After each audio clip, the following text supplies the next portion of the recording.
Super Bowl champion for the Rams.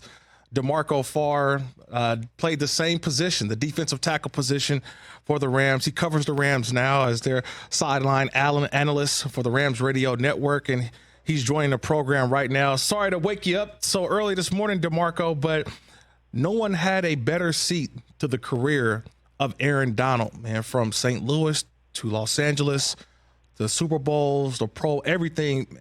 Your perspective is one that I think people just need to hear, and you were there for it. So when you heard the news that Aaron Donald announces his retirement, D'Marco, kind of take me through your emotions. Man, I'm shocked. I'm out for a walk. I do my walk every day, but my phone starts ringing off the hook, and they start saying, your boy AD, and I'm thinking they're talking about the Lakers. And they say AD is retired, and I'm like, what? He retired? Didn't he just restructure his deal? So you can start signing some of these guys, you can make another run at the Super Bowl, and then he's done. So I'm shocked. I still don't believe it.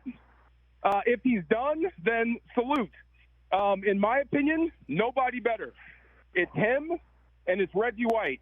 Everyone else takes a backseat to those two guys. So if he's done everything. Salute, retire, have a good retirement. I'm still trying to process this whole thing. I am shocked by it right now. You know, D'Marco, you had a chance to see him when he first came in. What stood out to you about Aaron Donald when you first saw him? Oh, Kirk, day one. It was day one. Like his first practice rep, he blew up the field, blew up the play, and he didn't stop from there. You know, some guys flash, like Kobe Turner. It took him a while to get going in practice. It took him a while to get going in game. With Aaron, it was day one, it was immediate, and it never stopped. You've seen every play of Aaron Donald's career. Which is the one that stands out to you the most? Well, I heard you guys talking about Russell Wilson. Yes. To me, Aaron absolutely ruined him.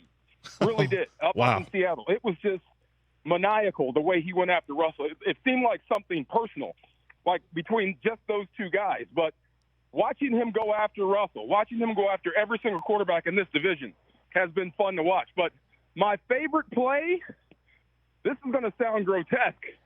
New Orleans came to town. Drew Brees was still their quarterback, and Aaron Donald gave Drew Brees a high five and broke his thumb. Yeah. I thought that was phenomenal. He just caught the thumb. Like, Drew Brees is coming through. Aaron stuck his hand up, and it's like he hit a brick wall, and his thumb stayed, and the rest of his hand kept going. So just watching him do stuff like that over and over and over and over again, tremendous. The other thing, up in Seattle, you've seen this video 1,000 times when he puts the helmet on after the game and goes after Justin Britt. Yeah. I thought that was funny as hell. I remember that one. The game was over. He puts his helmet on and starts running after him, man. Yeah. No. The clock read 0. The game wasn't over. The game wasn't over until Aaron went out there and corrected what went wrong in that game. And believe me, Justin Britt deserved every bit of that. Man, D'Marco, last one for you. I know you're out there on your walk, man. We appreciate the time. But, you mentioned already Reggie White, Aaron Donald.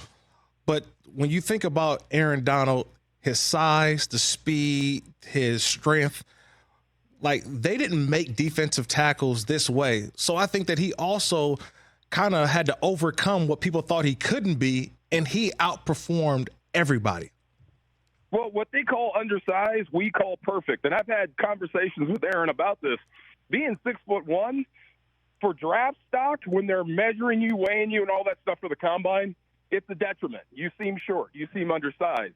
But as a player, a defensive tackle, 6'1" is actually an advantage. You got to come down here to block me. If you're 6'6", 6'7", you got to fold that big body down to catch me. And I'm rocketing off the ball. I'm flying off the football. I am tough to defend at this height. So if you add super quickness, you add intelligence, a high football IQ, to a super strong individual, a super humble individual, you got somebody that's almost unblockable. And that's what we saw for Aaron Donald's career. Man. That's exactly what he saw. He used his height, his weight, his speed to his advantage with that football IQ and that superhuman strength. That's why he was so good, or as good as we we saw him for his career. Well, now we have to wait till 2029 until he's inducted into the Pro Football Hall of Fame. So he'll wait his 5 years, but he's a first ballot Hall of Famer for sure. And D'Marco, we appreciate the time, man. I know it was last minute, but I want to thank you and enjoy the walk, brother. We'll catch up soon. You got it, man. Talk to you soon. All right. That was Super Bowl champion with the Rams, D'Marco Farr, talking about Aaron Donald. Wow. I mean, he saw it right there. I mean, he was the guy who I was telling you when I first got to the meetings. Mm-hmm. He was like, that's different. And this was a guy who played his position, D'Marco played on the greatest show on turf. So he was that rookie that came in and had to be, had to show everybody I'm a part of that. I can be here. And yet Aaron Donald from day one, that's just a lot to get to. Catch the Rich Eisen Show every single day on the Roku channel, 12 to 3 Eastern, for free.